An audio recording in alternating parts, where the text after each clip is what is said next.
So as I announced last week,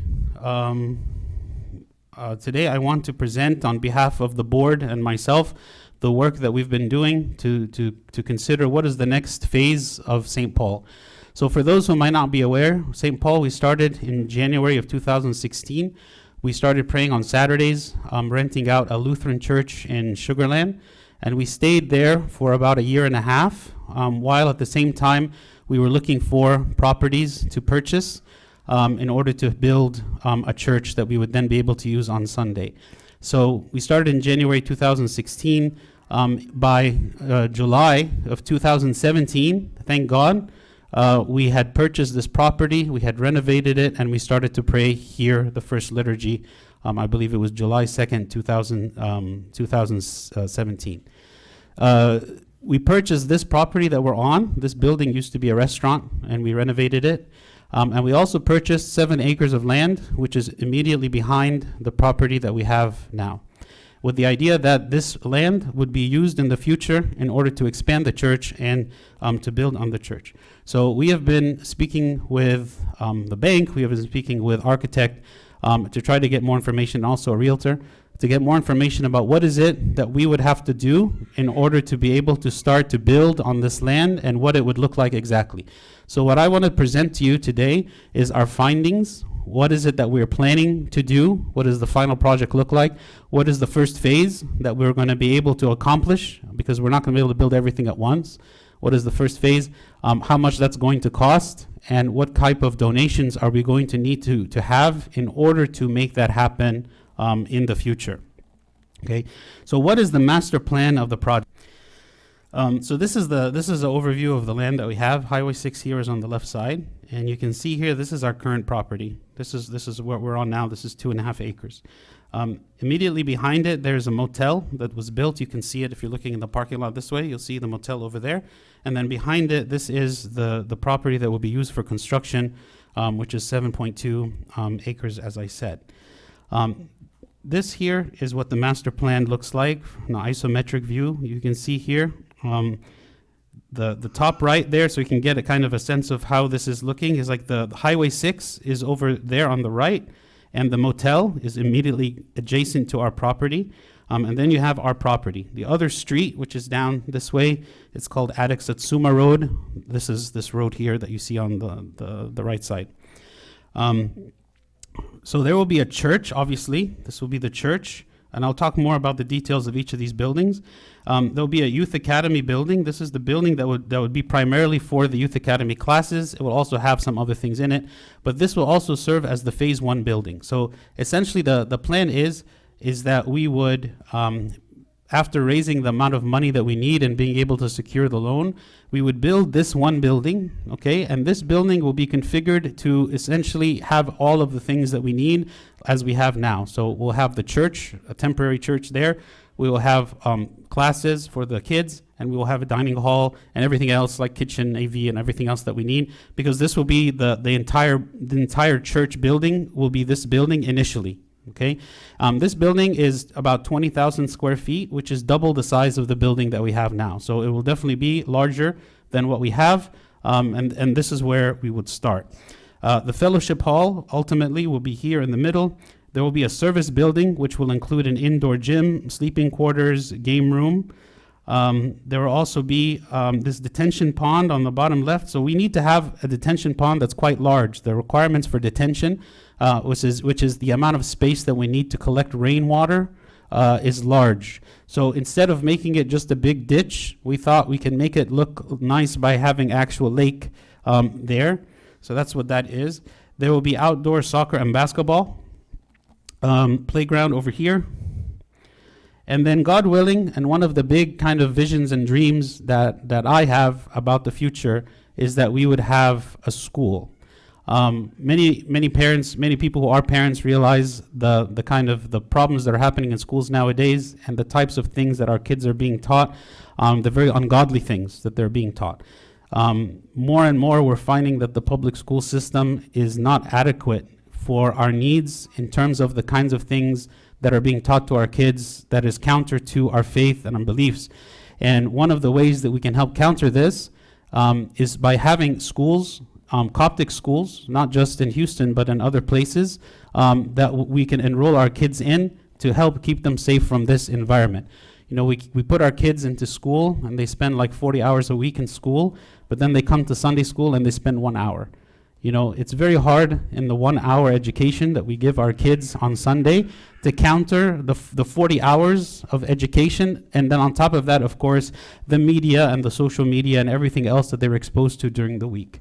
So I feel that in the future, in the long term, unless we invest more as a Coptic church as a whole in having schools, it will be very difficult for us to overcome kind of this wave of atheism, secularism that is happening all around us. So we'll talk more about that later. There will also be a community center.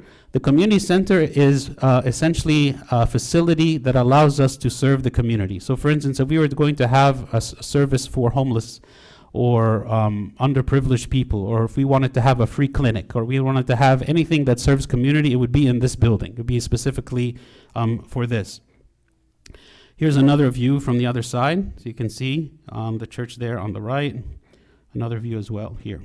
Okay, so what are all the buildings here? So this is a top-down view. You can see the whole property, Highway 6 on the left, Attic Satsuma on the top. The school building is on the very left there, to the left of the parking lot. And then you have 3 buildings. The top building is the Youth Academy building, which is also the Phase 1 building. The middle building is the Fellowship Hall, which is the dining hall. And then the bottom building is the service building, which will have a gym and sleeping quarters for retreats.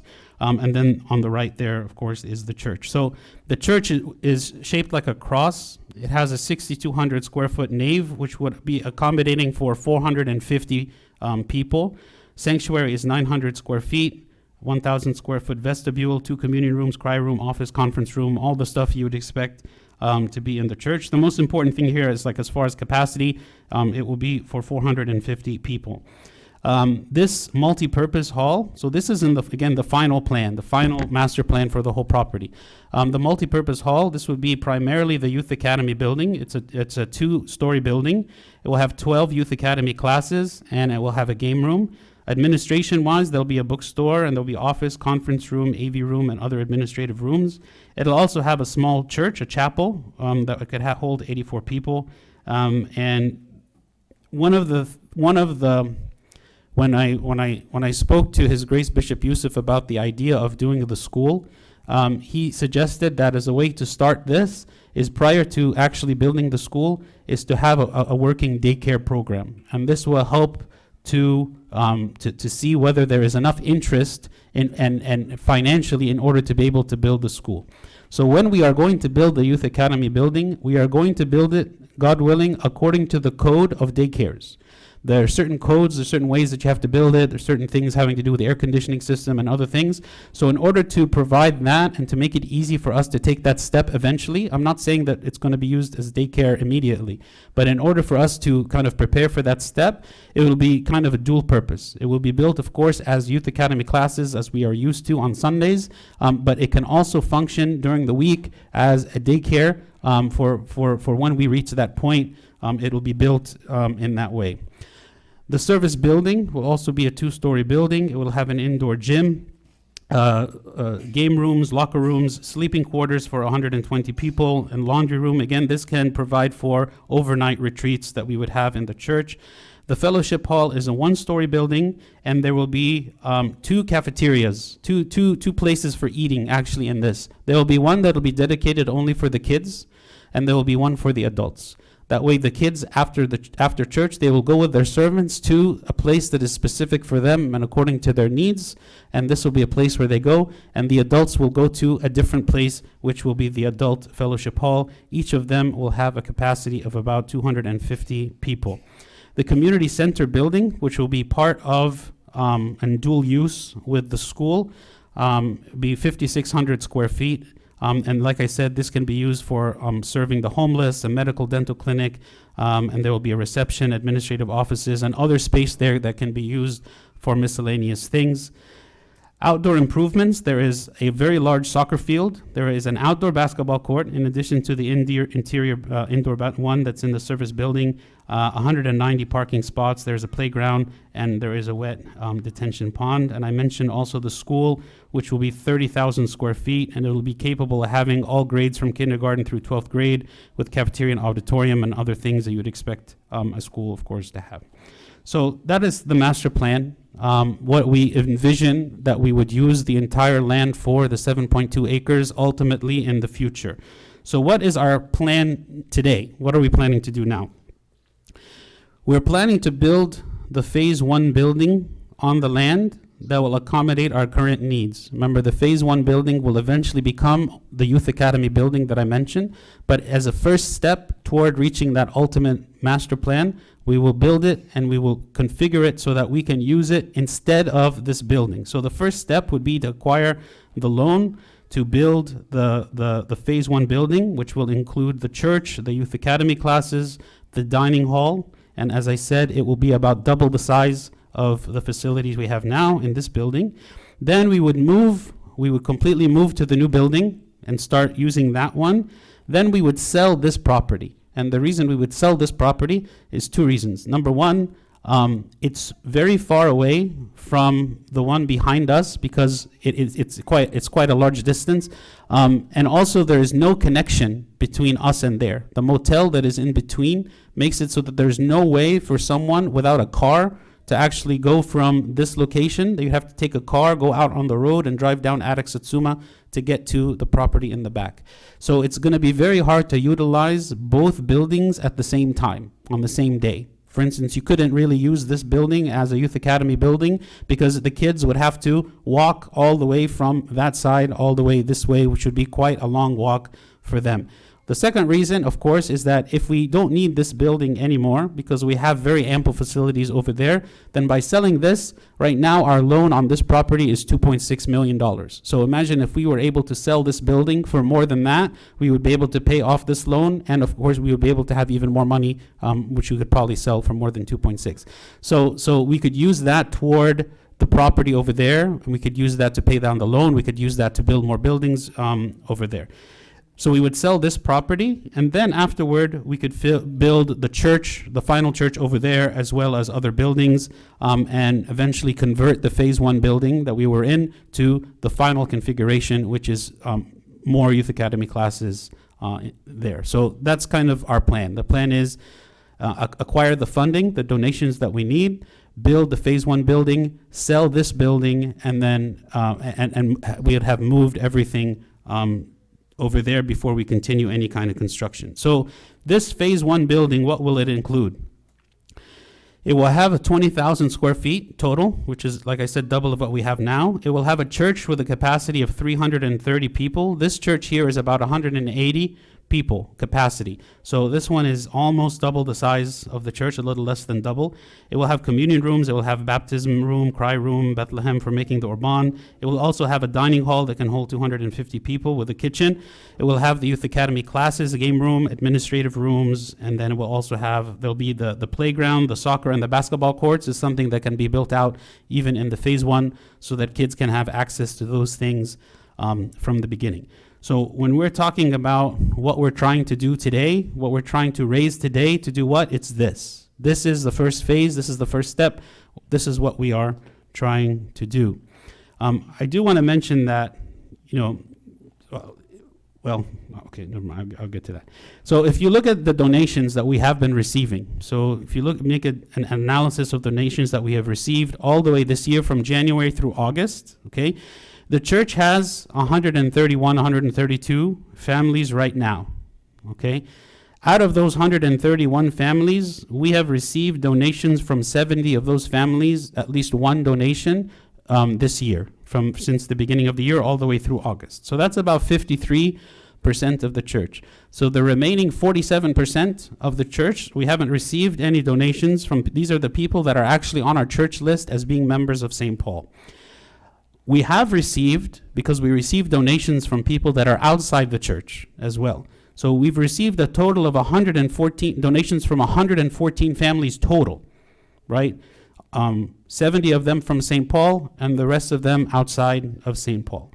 The average donation per month per family is about $410. This is what we have been receiving so far from January to August. And the average monthly donations that we've received in August is somewhere around $50,000 to $55,000. It fluctuates. Some months we have, donations that are around like $35,000. Some months we have donations like $86,000.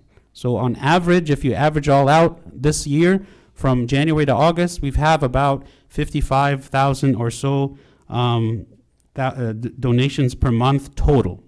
Average donation per person or per family, $410 per month. The project, the phase 1 project, is going to cost around $5 million. Now, that's today. Based on how things have been going year over year, there have been very large increases in cost for contractors and materials, especially with COVID. So at the time that we're ready to build, how much is this going to cost? I don't know. All we can do is say, okay, this is how much we have been asked to raise total, or how much the project will be total, $5 million now. We also have a $2.6 million loan as of right now, as I mentioned. In order for the bank to agree to give us a second loan, because we already have the first loan, in order for us to be able to get a second loan, they have to see that we have a certain level of donations for 3 consecutive years. It's not just about how much money we have. They want to see that we have consistent donations on a monthly basis over 3 years, in order for us, 3 years from now, to be able to build. Okay? So in order for us to reach the target that they are asking, we need to show that we have about $80,000 of donations per month. Right now we have about 55. In order for them to agree to 3 years from now give us a loan, we have to show them our records and say that for the past 3 years we have about $80,000 of donations every month. So this is what we have to do in order to finance this project.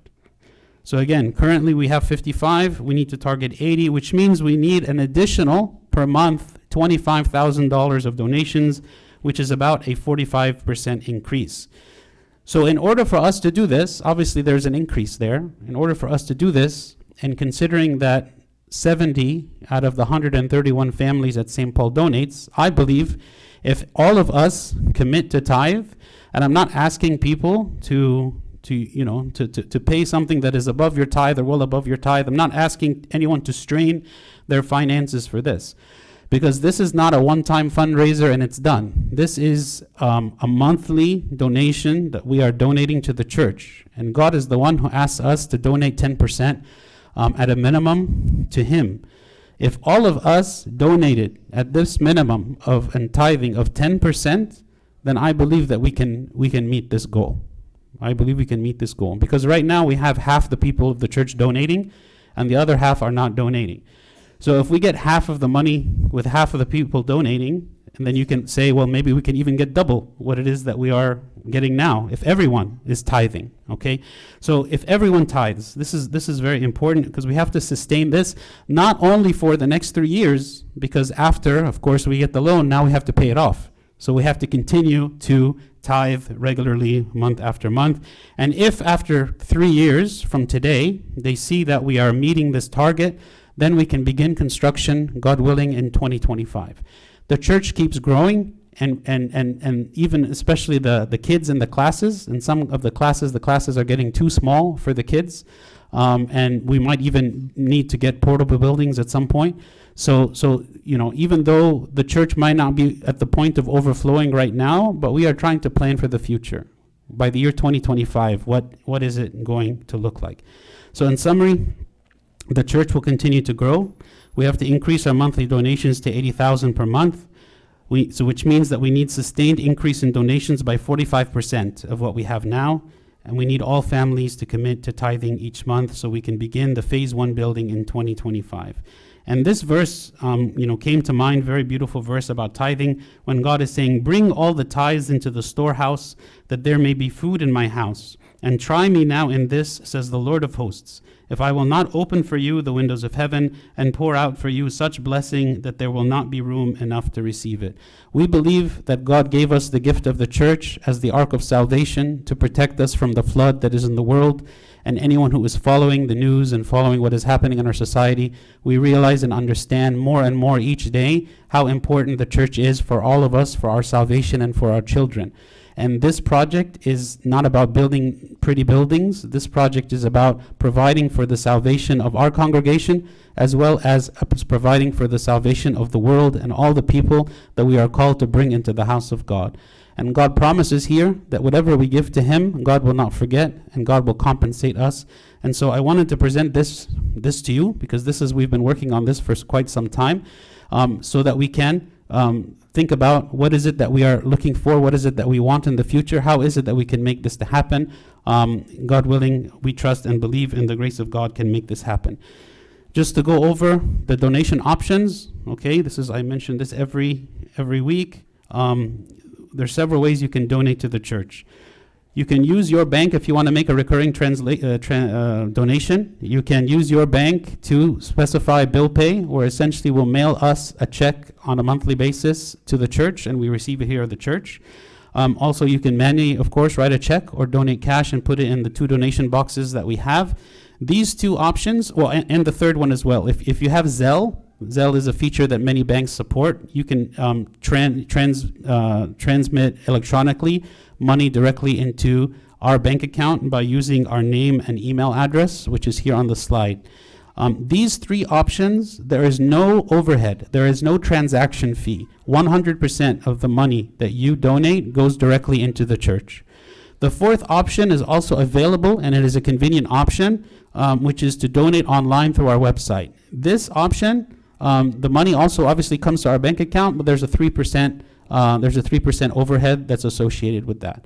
So if you are able to do one of the first 3, of course, that is preferable, but the 4th option is good as well.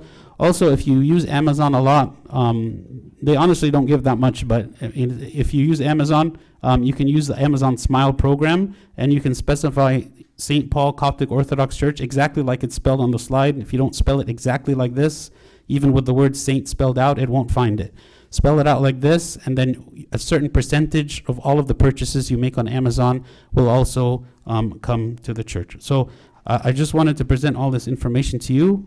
Thank you so much for your generosity. Really, up until this point, we have not been in need of anything at all. But we've been able to pay all of our expenses. We've been able to save money.